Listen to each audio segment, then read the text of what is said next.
Do you feel that in a time when we are more connected than ever, we are drifting away from real human connections, especially to ourselves? I do.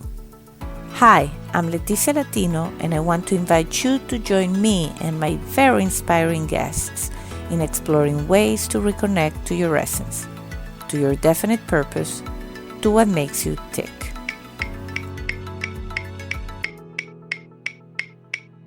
Are you ready?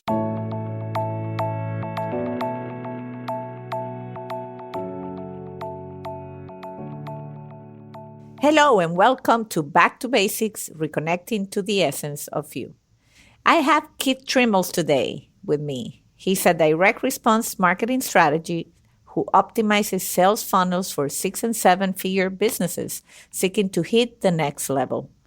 Over the last 25 years, he's created and built successful engineering, training, publishing, investing, and marketing companies. He currently splits his time between the Rocky Mountains and a liveaboard sailboat in the Sea of Cortez. Hello, Keith. How you doing? I'm doing well, Leticia. How about you? Well, disappointed a little bit because before we started this, I said, okay, let's do some video to see your boat, and you're not on their boat right now. But I will get that video from the boat. Definitely in time for the holidays, but not right now. So yeah. Well, you are in the Rocky Mountains. Yeah, just north of Denver on the east side of the Rockies right now. Well, that definitely doesn't sound too shabby. I've never been there. It sounds beautiful. Thank you, Keith, for being part of this. And to our audience out there, if you follow the podcast and my own journey, you probably heard Kristen Stelzer's interview. And there she gave a shout out to Keith about, what it had meant to have his mentorship and his advice and wisdom into her life. And so I reached out to Keith and he said yes to come to Back to Basics. So that's awesome. Yeah, that really blew me away. I told her it kind of made my day because I don't think in those terms. And yet I think each one of us, we go through life and we just do our thing and we create ripples without even knowing the ripples we're creating. So that was cool. I love that. And it's funny because then you gave a shout out also to people that had done the same for you. And it kind of started a nice little thing on LinkedIn. And I thought about that. I thought it would be a better world if we all did that, at the same time. Imagine how many ripples we will cause.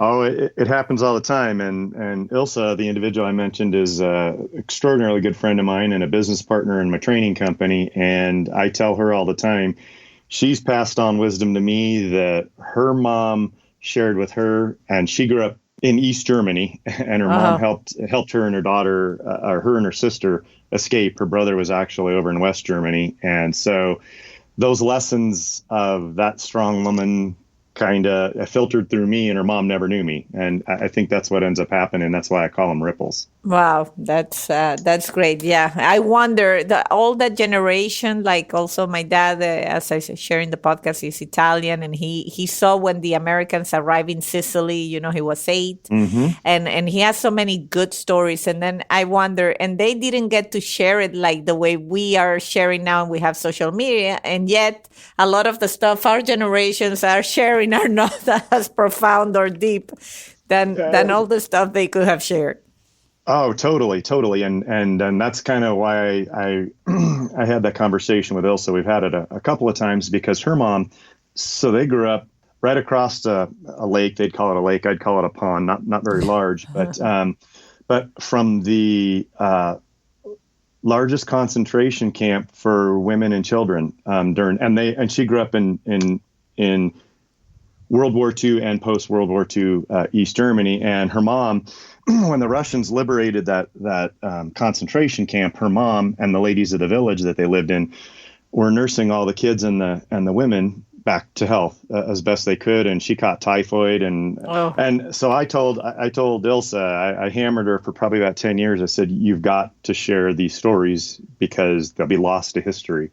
And so after beating her about the head for several years, she finally acquiesced, and she worked with a gentleman, and the vibe just wasn't working with her, and so she asked me to do it, and I ended up ghostwriting. This was before I was doing copywriting, and her book now is in the museum there at that concentration camp. Oh, For wow. so and so those lessons and it was a book about childhood of her and her brother and her sister and their cousins that they'll live on somehow, in their own little way. But and that's cool. Absolutely. Those Absolutely. ripples are awesome. I love it. And can you buy the book, or is something that you did for like that special initiative? Yeah, no, it's on Amazon. It's called Five Lives. Okay, Uh, we'll put it in the show notes. yeah, Absolutely. yeah, I and I'll definitely. shoot you a link. Okay, absolutely. Well, so now on to you, Mr. Trimels. You have a pretty exciting journey. That I've been reading a little bit, and I know that you're. I can already feel you're the kind of person I can have 5 episodes with. Which, but tell me about your childhood, how you started shaping your life, what you were interested as a young person, and then how you kind of follow your signs to where you are now. Well, as I tell everybody now, I'm still trying to figure out what I want to be when I grow up. But That's never a bad thing. yeah, no, it creates a lot of new adventures and we're the sum of our experiences and all of that. And I grew up, I was born and raised in San Diego in Southern California and then spent a little bit of time in Tulsa, Oklahoma, and then moved to Arizona, to Phoenix, Arizona, back in the mid 70s, and moved around a lot. And it was just the nature of my dad with a college. He was in college and then his post-college first few jobs and moving around, the normal thing that wasn't so normal then, but is now. So we moved quite a bit, and I saw a lot of different country. I think before I was 10, I'd been from the East Coast to the West Coast and Southeast and all over. And so it kind of gave me a feel for, even though I didn't go out of the country, it gave me a feel for different cultures, because in the U.S. there's obviously, the culture in the Southeast is very different from the Northeast and very different from the West Coast and the Midwest. So, and I think I had a paper out at 8 or 9 years old and was kind of hustling, and we had to sell subscriptions to the newspaper back in the day, and I kind of ended up being the guy managing the whole neighborhood and the different paper boys, and I was before I was 10, and Wow. it never, it kind of never really slowed down. Just multiple lawn care businesses, car washing businesses, and then actual real consulting firms and things like that through the years. And when Ilse and I started the training company, this best kind of summarizes my childhood. When we started the training company, we both thought we would have it off the ground in 6 months, and it took longer. Normally, a new business takes about 18 months to get going. I thought I was a lot more optimistic than that, and it turned out that 18 months was about right. But at about the 16-month mark, I was having a conversation with my mom, and I was in the middle of just massive inflection point in my life, and I was telling her, and my mom doesn't understand how I'm wired. She never has. But she said, I said, I don't know if this is going to take off. I said, I've been beating my head against the wall for over a year, and we don't have any traction. And she says, it's going to totally do well. And I said, how do you know that? And she says, I don't understand what makes you tick. I've never understood, but this is what you've been doing your entire life since you were before 8 years old. And she said, so there's no question it'll work. And like 2-3 months later, it literally exploded, and we quickly had a backlog of work that was more than Ilse and I could handle. And then it went from there. So. Wow. So she did understand how you're wired in her own way. Yeah, she saw the pattern and she accepted it, even though it didn't make any sense to her, So That yeah. that is powerful, and I mean, thanks for that. You even use the word I always use, is what makes you tick, and you have said it. In your case, it's kind of wow. It's been there since you were young, and you've been able to translate it and take it into your adult life, and that's why most likely you are living the life you want. And I understand when you say, well, what do I want to be when I grow up? Because sometimes I also reach certain goals or certain milestones, and then you say, okay, now what's next? And you try to reinvent again what you like and what makes you tick. So Yeah. I imagine that, you get to live the dream, and you're on a sailboat and you're working. And obviously I want to hear more about that. And then it must be also at some point a little scary. It's like, wow, this is what everybody wants to do, and I'm already doing that. So It's overwhelming sometimes when I think about it. And you touched on a point that I think is one of the things I see as a common thread with people that have a zest for life, if you will. And I try to bring it out in everybody that I mentor or talk to, because I think it's there. It's just a question of whether it's latent or whether it's active. And that is that they're constantly propelling themselves forward. And what you mentioned, that you hit a milestone and then what's next. And I always say that if you hit a milestone and you stop and you've done what you wanted to accomplish, then why are you still breathing? There has to be something that keeps you going, and you reset. And it may be, hey, I want to build the next bridge, or I want to be president of the United States, or I want to teach.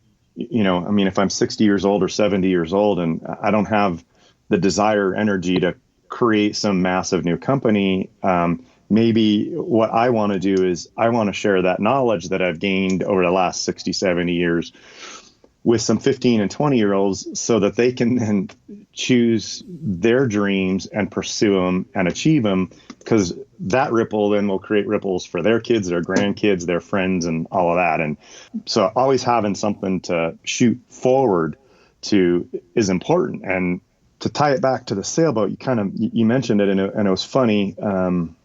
I have a very good friend, a business partner in an investment company. And I've known him. I was married and in my 20s when I met him, and he was 14 at the time, and kind of became a mentor figure, if you will, or an older brother sort of a figure. And when I told him about the sailboat, this was a few years back when I bought it, he told his mom, and his mom had known me, obviously. And her response was, "Oh my God, are you serious?" And he said, "Well, yeah." And she said, he's been saying this for 25 years. And it took that long to do it. I was saying it before she had known me. And when she said that, it caused me to think, okay, now that you have achieved this goal that was there from the time you were a teenager, now what's next? And it actually caused me to go into a period of a year or two of, it wasn't necessarily a struggle, but you've achieved this huge lifelong dream that you've had for 25 years. Now what's next? I mean, what do you do as an encore, right?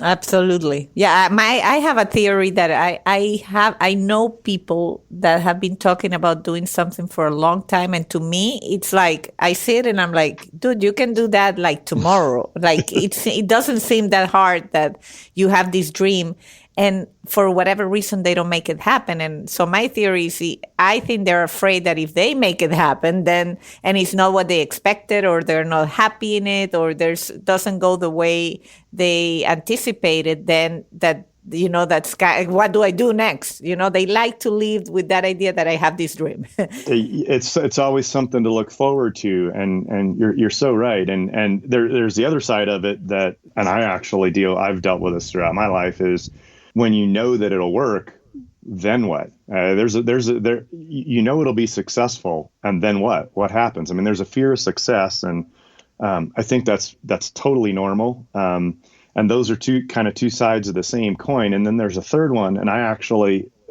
was reminded of this yesterday, talking to a woman who reached out to me on LinkedIn. And I looked at her background on LinkedIn, and it just totally blew me away. She's trying to be, she's got a vision of being a copywriter, and she's got a background that's just amazing. And, an executive level background in a tech company, in a very large tech company, and all this writing background.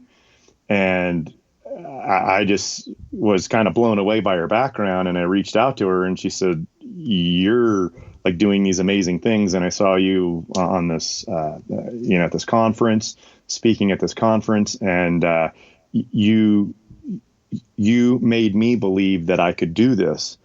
And I'm sitting here going, I didn't make anybody do anything, number one. And she has way more skills than I do. And as we were chatting yesterday on a Skype call, I just started pointing out, we were just chit chatting, and I could quickly see this pattern emerging. And I just pointed out all this stuff, and she said, "Oh my God, I didn't even see it." And I go, "That is normal.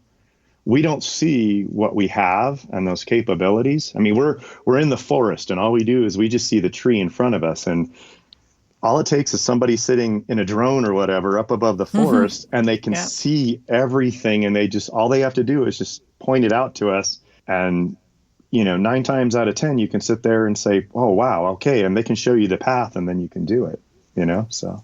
Absolutely. And that is part of why I started this podcast, to be honest with you, is because I usually tend to, when we are with friends and conversations, and I always say I like to prove that the impossible is possible. So, and I've shared before that when I met my husband, I met him on Match.com 14 years ago, when Match.com wasn't even like nothing. Online dating was very early, and people were saying she is crazy. You're gonna get killed. You're gonna get, whatever. And I honestly, I didn't really believe I would meet someone there. But I said, I'm ready to date again. And you have to send a message to the universe that you're ready. And right. and this is just an exercise to prove that I'm ready. I'm gonna go out, have a coffee. And really, that's what, it was great conversations. It was hard to find someone you click with, but then the impossible happened, and I did meet someone I click with, and now I have 2 kids with a guy I met online, as I like to say. That is such an excellent illustration, and I love that statement about proving the impossible possible, because, it's funny, I did a post on LinkedIn about that here with a quote, probably about 3 weeks ago, and it resonated really strongly. And I've found myself attracted to people like that through my entire life, both personally and professionally. People that to use the Elon Musk illustration, or even Richard Branson with his Virgin Space, you can't do that. Really? Oh, says who? Now I'm going to do it just to prove to you that I can. Exactly. And then amazing things happen. So, yeah, I think that's excellent. Yeah, absolutely. And I read to my daughter, and she loves this. She's 5, but we bought her the Amelia Earhart book. Mm-hmm. It's like little cartoon. It's a very cute book. But at the end, it said something that she said that I had never heard. It's like, don't distract someone that's trying to do what you said was impossible. I love it. And if you, for 5 years old, it's probably a little young, but there's it's an excellent documentary about this woman who was kind of a competitor to Amelia Earhart, and she ended up owning a bar out at Edwards Air Force Base where they broke the sound barrier. She's a very colorful character. Her name is Poncho. She took the name Poncho because she actually disappeared down to Mexico, and this is in the 30s, and ended up on a pirate ship. I mean, she's a woman. It's just, she was doing all these things that women didn't do then, for sure, and most women don't even do now. And amazing, and it's available on Amazon. Okay, I will definitely look at maybe with my son. Yeah, I'll see it first. But yeah, I love to give my daughter. I mean, this was a coincidence, but obviously to set examples about strong women and all that. But I was saying, wow, she was really advanced for her time, and when you see what she did.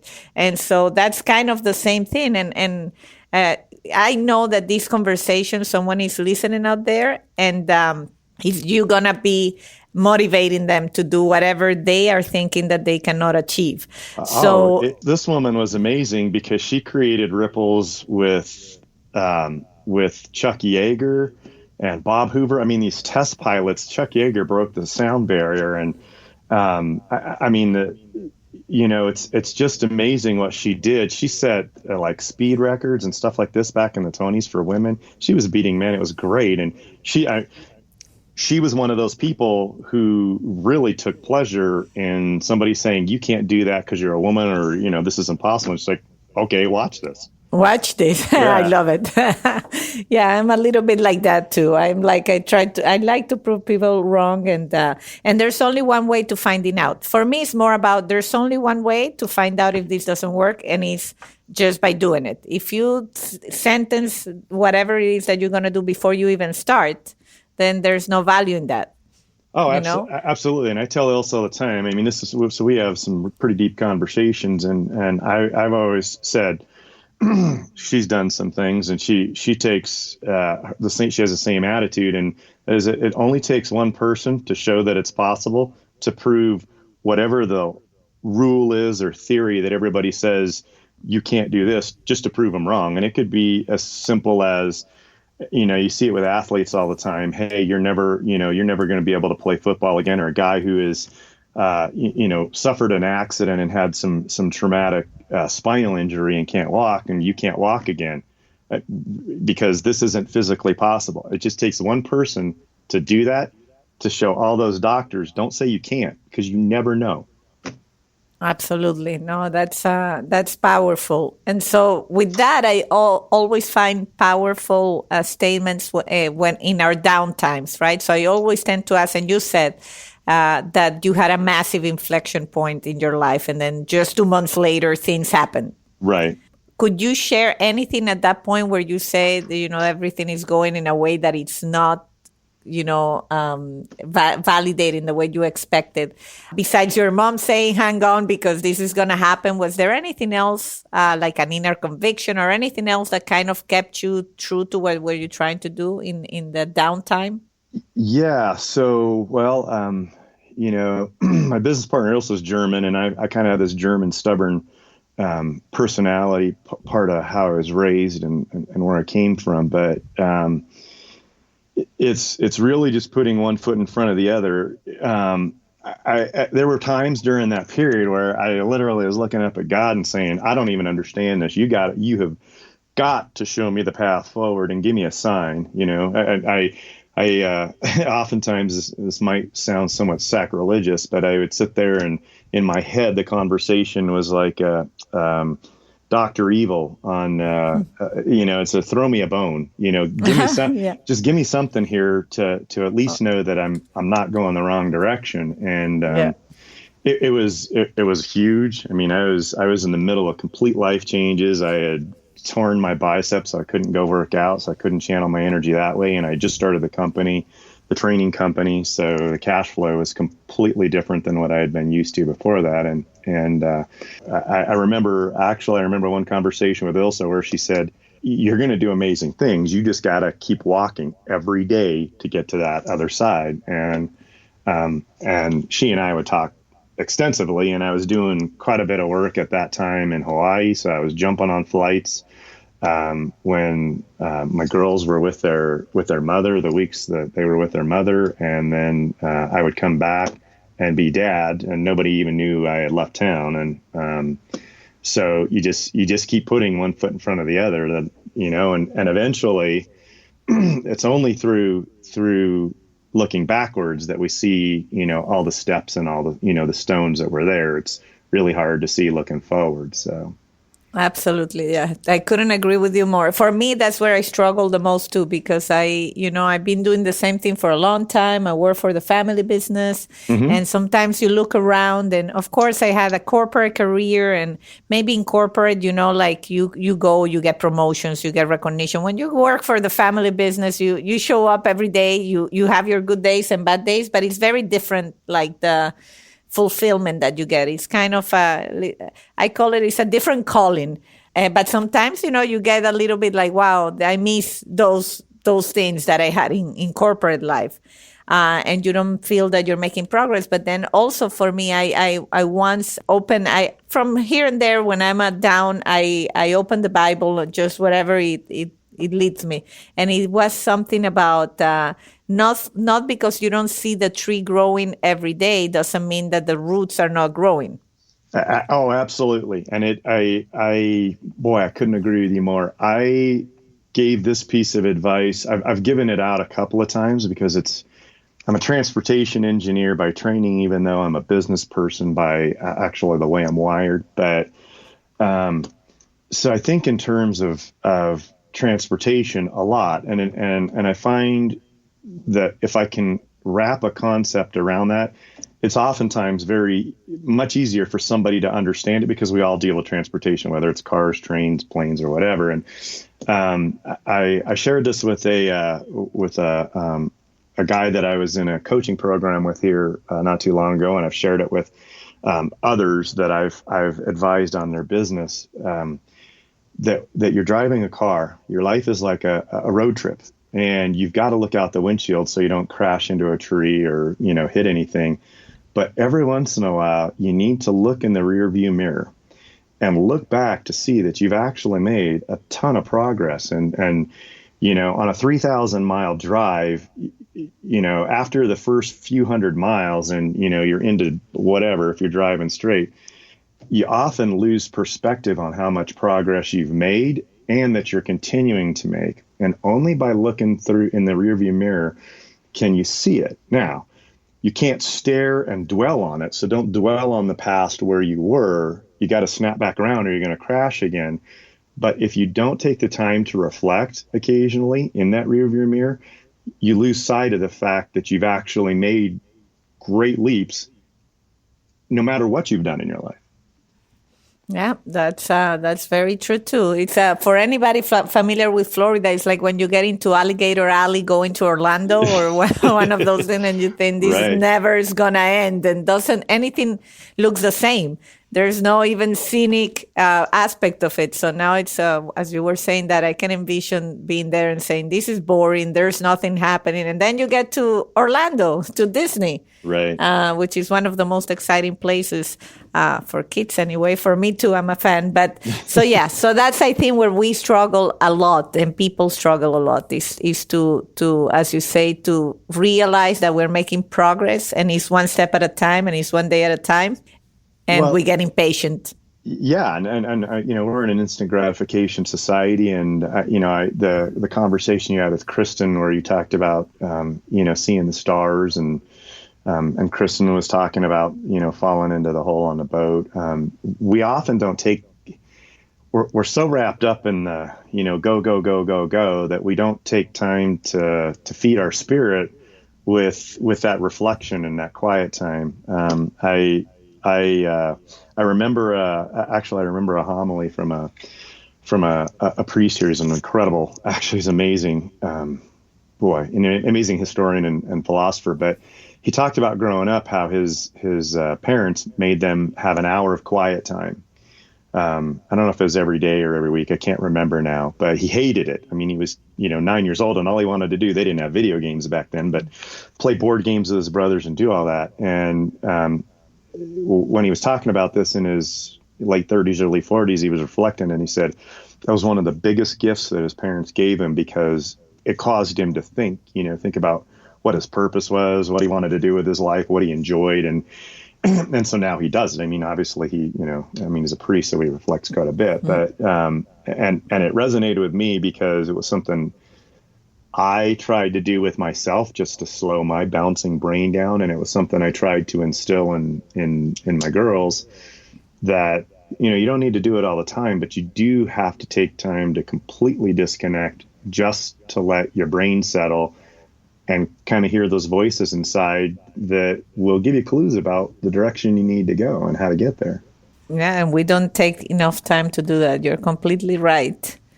And our kids, how old are your daughters? So my oldest daughter's 22, and my other daughter is 20. Oh, wow. You definitely are over the stage. Yeah. I mean, I have a 9 and a 5, so yeah, this having two kids that are on their own and doing their thing makes it a lot easier to bounce back and forth between the mountains and the sailboats. So I believe it. I believe it. In fact, that's where I was gonna go. Is there anything in terms of the challenges of owning your business and you sound like you're a committed dad, with that whole balancing of the family and having your own business? Yeah, well, there's obviously, a lot of tactical strategy, challenges with a business, especially if you run the way I do all over the country. I I had told I've told folks when I started the training company and I had my girls and was going through this huge transition.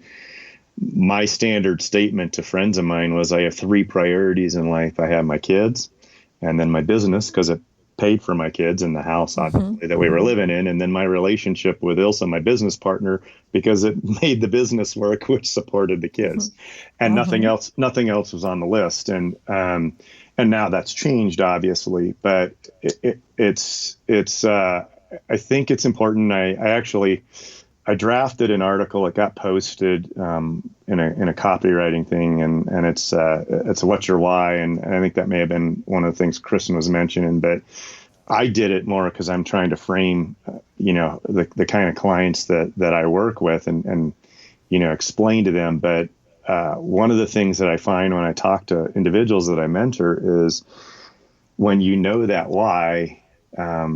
It makes it really much easier to make those decisions, and not mine to judge whether that decision is, hey, I want to be rich and to hell with the family, or whether the priorities are family and I don't care if we're living in a cardboard box.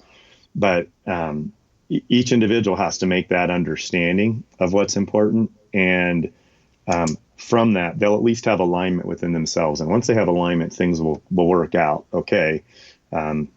People may disagree with the way you're doing it, but I find it's much more effective, and they'll be much more successful, and certainly a lot happier. Nice. Well, I don't even know if I mentioned this, but 2 years ago, I started, a journey on personal branding. I don't know why, but the bug bit me on personal branding, and I bought Personal Branding for Dummies, literally the yellow book. Uh-huh. And it was Christmas time, and I went on the cruise. I always take a 2 weeks off on Christmas, and that was my reading, and it was such a great exercise. And my husband was looking at me like she's gone nuts, like because I'm writing down like stuff like that, like what's your why, what are you good at, and I wasn't looking to change career or anything, but to refocus.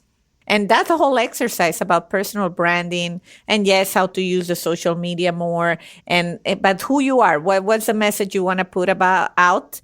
It forced me to really understand what am I working for, what do I want to achieve, and one of the suggestions was to make a vision board, which I had never done. Mm-hmm. And let me tell you, that vision board has helped a lot. And now I have it in front of my home office, and I even had a microphone. I don't know why. I guess I like talking, and then obviously a year later I have a podcast. So, Uh, so, so let me ask you a question, because I think this is something I've seen a pattern. You have that vision board. How many of those things start, quote unquote, magically occurring? a lot of them, and then Mm-hmm. like this stuff, like but I guess I've been working on them before. It's not like they just showed up, but now because I refocus on them, and I say, okay, these are more working, I'm making this happen, these are not doing anything about. What am I going to do about this one? And so it's just prompted me to take action, I guess. But yeah, some of them have shown up just falling on my lap.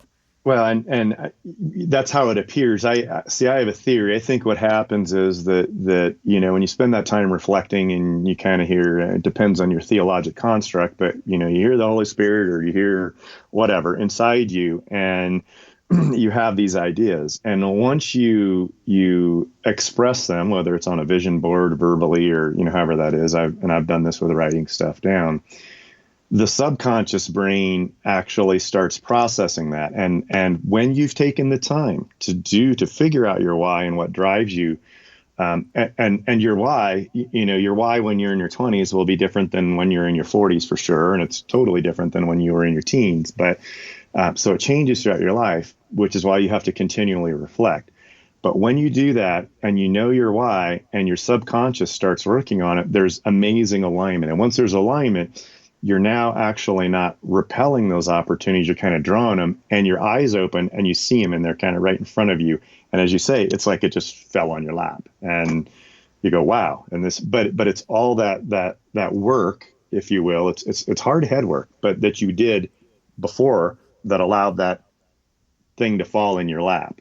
I don't know if that makes sense or not. Absolutely. No, to me, it makes total sense. And I love this conversation, by the way. And I think one of the points that you hit on, and you call it the spirit falls on you, or the sign, some people call it different ways, but I really think that's important, that, anybody listening out there are things in your life that they keep coming to you, you keep thinking about, and that's really almost like that sign, that spirit telling you, hey, wake up, do something about this. And we tend to ignore that because we don't have the antenna up. Yeah, and we don't take the time. We to go back to what Father Schumacher was saying. We don't take the time to shut off all the distractions to hear it, and so it gets drowned out by the noise of traffic, by the noise of social media, by the noise of the television, radio, blah blah blah. I used to, when I in two or three lives ago, when I was working for the government and I was an engineer, I had a 35 minute commute from outside of Cheyenne into town, and I would be driving in at 5 a.m. and there's nobody on the road at that time, and I would just have the radio off, and it was my thinking time, and I would do it on the way home too. But however you do it, I think it's really important, and that purpose, everybody has a purpose they were put here for, and that purpose is in the way I think about it, it's that unique mix that you bring to the table of the gifts God gave you, of the experiences that you've had, of your personality traits and what interests you. And there's a lot of overlap between people on the planet, but every individual has a unique mixture. And even twins have a unique mixture because they've seen the experiences just from different angles. And so their interpretations might be really, really similar, but they'll be slightly different. And but taking the twins out of it, I mean, I know people who have had similar upbringings to me, and we look at things totally different. And I know people like Ilsa, who has had totally different experiences than I've had, and yet we think kind of very similarly.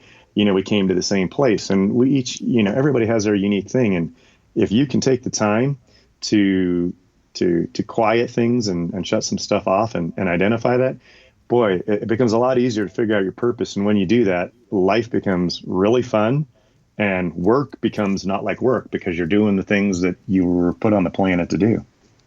That's great, because that takes me perfectly. I mean, how perfect is this to do what you're doing, which is you're living between the Rocky Mountains and a sailboat in the Sea of Cortez in Mexico, and you're doing what you love doing.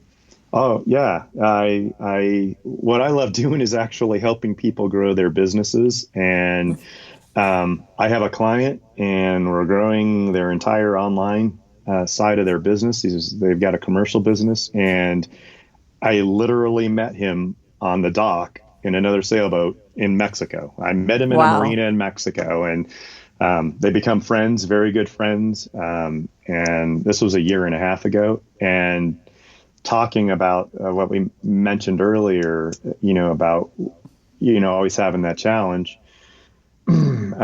Jerry and Donna, they're a wonderful couple.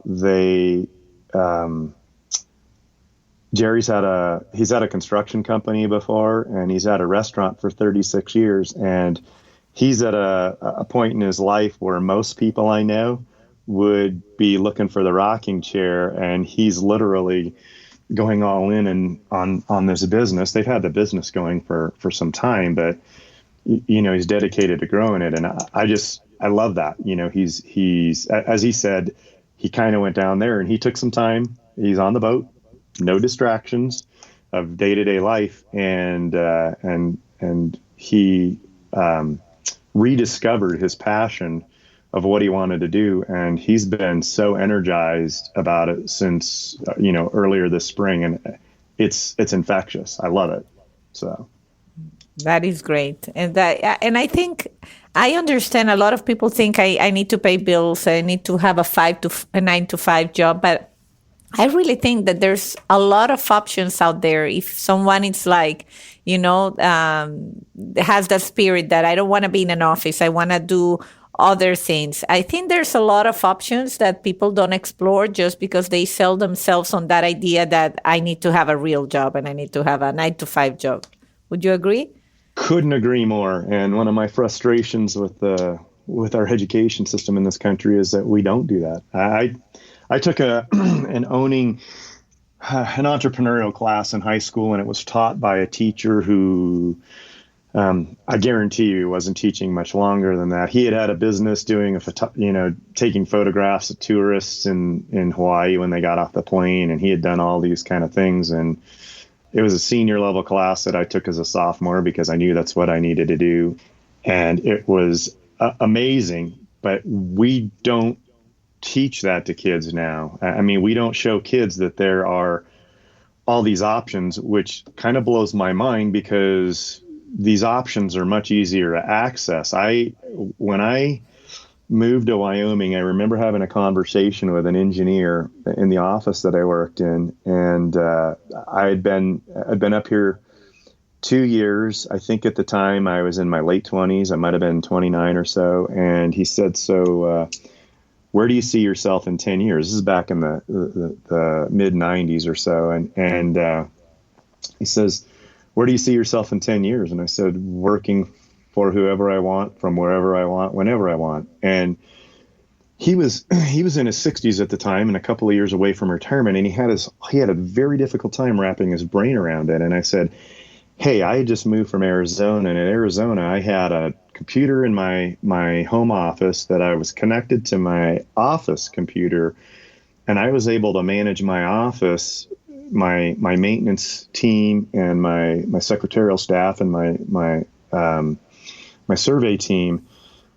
all while I was out of the office running a construction project. And I would come back. At the time, I had a cell phone in the truck, a big one, a big bag phone. And I would come home and manage all the office stuff from my house, which was half hour, 45 minutes from the office. And this is in the early 90s. And I remember telling this engineer when I moved to Wyoming, I said, if that's possible in 1993 and 94, what's going to be possible in the 2000s? I mean, I couldn't even imagine it. Wireless didn't exist, and none of that existed. My connection to the office was a 4K, phone line, and but it was possible. And I just, I saw that and said, wow, imagine the possibilities, if you will. And now look what we have available. And so many people still don't even take the time, as you said, to say, hey, what if, what could I do this? And, hey, I don't need to give up my 9 to 5 job. Instead of watching television from, 7 till 11 at night, how about if I do a little bit of work on some side thing that I want to do that lights me up from 7 to 8:30 and then chill with my family or whatever from 8:30 to 11. So. Absolutely. We have one TV in our entire house, and we have two little ones, and so and I like it. Like I never watch a lot of TV anyway, but as you get older and you have a stressful day, there's sometimes it's nice to watch something. But I think a lot of people say, how do you get so much time to do stuff? And that's one of my answers. Like, I don't watch TV. We don't watch a lot of TV in my home. And I think that definitely helps. And so when you are, just because I know you're a busy guy and I don't want to drag you for too long, but I am curious, when you're, let's say, on your sailboat, what is that thing that you go to when you have an hour to spare? You've done your business, because of course you work on the boat too. What do you do to unwind? You're already in a special place. What is that you do on the sailboat? Do you like to be outside? Do you like to, I don't know. Yeah. I'm a boater myself. We are boaters too. So I love to be on the boat. Just to be on the boat in bed is already great for me.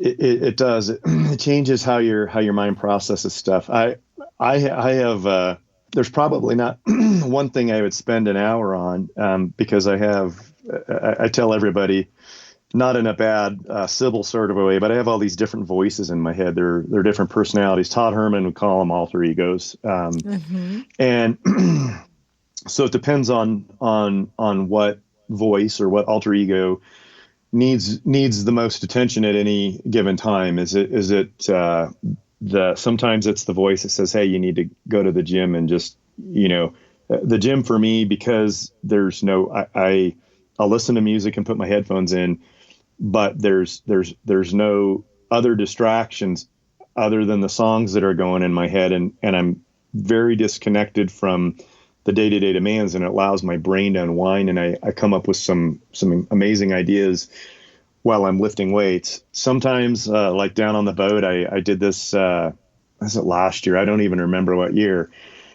I saw some guys that were kiteboarding, and I said, man, I've always thought that would be fun. Let's go do it. And so I went and did. I started, took some lessons on a Friday afternoon. So most of what I would do if I had an hour of downtime would be something physical, not necessarily strenuous, but physical, just because I spend most of my day working on a computer and on the phone and talking to clients and doing copywriting and running training. And so it's always good to get off your butt and move. Well, there you go. So I always say, so it's not where you are, it's what you make out of it. Yep. You're still on a sailboat doing the same things. And as a funny story, I will go to Sicily every summer because that's where my family's from. So my husband we were together this July, and we're talking, how maybe we should move there and try to find for a simpler life. Uh-huh. And we are all, fantasizing, maybe we can do some wine. And so we get to a place where we always like to buy like the typical, like sun-dried tomatoes. Local store is a very famous store, but they have oregano, capers, all the goodies. And I know the owner, and he invites us to have a drink with him. And we're talking, and he's like, you know what? I'm so tired of this stuff. I just want to sell everything and go live in Miami. And say, hold on, we are leaving Miami, and we're talking how we're going to sell everything and come here to live. And you just say you want to sell everything and go to Miami. How funny is that? It's that grass is always greener. And if you know your why, I guess, summarizing my theory, if you know your why, you can find the pieces of everything that draw you. And it's funny, you mentioned you're from Sicily. So my grandfather, Trimels, my last name, is actually shortened from Trimelgiazzi. My grandfather was born on the boat on the way over from Sicily. Yeah, there's a whole nother story in there. But I think with technology, we can do those things and can do what lights us up, what really gives us juice in our life. And we can do it from a place that is conducive to allowing us to recharge, and which actually in a kind of a supercharging sort of way, if we can do it from a place that recharges us, it makes what we're doing even that much more full of energy and that much more impactful. The only caution, and this is something that I actually fight all the time, is to, and it's a saying. So it's a saying Ilsa has told me once in a while: you can be in the most beautiful place in the world, and if you're not aligned, you won't even see the beauty, and you're not taking the time to do it. So finding that balance of allowing yourself to be recharged by that place where you're at, and still doing what actually gives you juice, I think is the struggle. But what that shopkeeper kind of might be expressing is he might be doing this for 30 or 40 years, and he might be ready for a new challenge. Well, we can take technology like you had mentioned, and we can create those challenges no matter where we're at, and then pursue them and enjoy them. Absolutely. I totally, I'm aligned with you on that one. This podcast was born while I was in Sicily, and I always say that's my back to basics. That's how the title came, because I always say I need to go to my back to basics place. And this is the one place in the world. And I was born and raised in Venezuela. So obviously I always have mixed feelings, but Sicily is the place where I go and I feel connected to my heritage, to my family, to nature.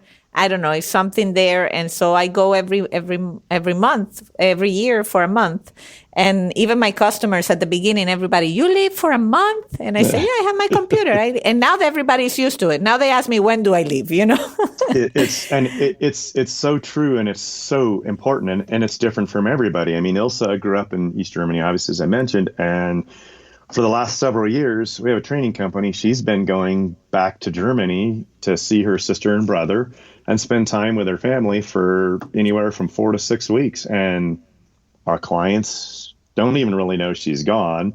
Nobody Mm-hmm. knows. She can jump on a phone call and do this, but she can still, spend time with people that are important to her in an environment that actually gives her juice, and then she comes back and she's revitalized. It's a great way. I mean, I recommend it to everybody if they can take the time to figure out how to do it. So I agree. And so to close that, because I read something that they wrote about you, and you were defined as, a guy that makes bold moves. And now I can see why. And I think that's, the advice, or what I'm taking from this is, when you're courageous enough to make bold moves, and maybe something that is not the usual, is not the standard, but, you go for it. Maybe you get away with having the life you want just because you were courageous to make the bold move.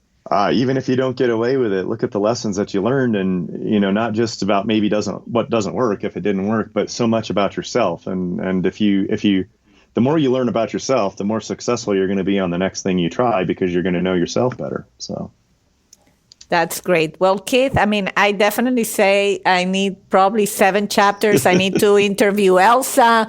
I need that. She sounds like a lot of wisdom too. So this has been fantastic. I'm very happy I reached out, and I'm very happy that people like you are in the world, because every person you talk to and you share your own journey, I'm sure you get to inspire a lot of people.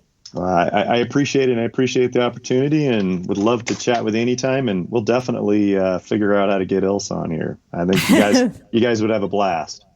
Fantastic. Thank you so much, Keith, and keep enjoying the Rocky Mountains. I will do that, Leticia. Thank you so much. Thank you. Bye bye. Bye.